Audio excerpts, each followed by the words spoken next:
Hey guys, welcome to Vine Talk with Andres, the wine guy. We're still working on it. We're still working every single day to maintain these vines, make sure that obviously get the proper sun, wind, preventing from any powder mildew, fungicitis, any detritus. So what we do, I'm sure I told you that in the past videos. So you see how crowded it is here. So what we need to help the vine, to, and I should say the clone, to grow its own potential, at full potential.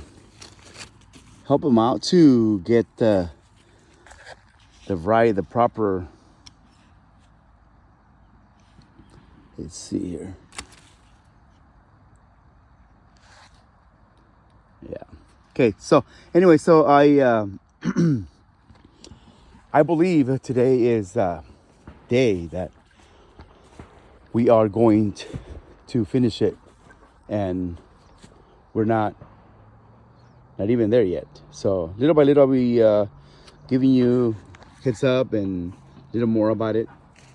But in the meantime, we're gonna continue working and share this knowledge with you. But in the meantime, remember, whatever you're drinking, please enjoy it. Thanks for tuning in. Vine Talk with Andres, the wine guy. Talk to you later.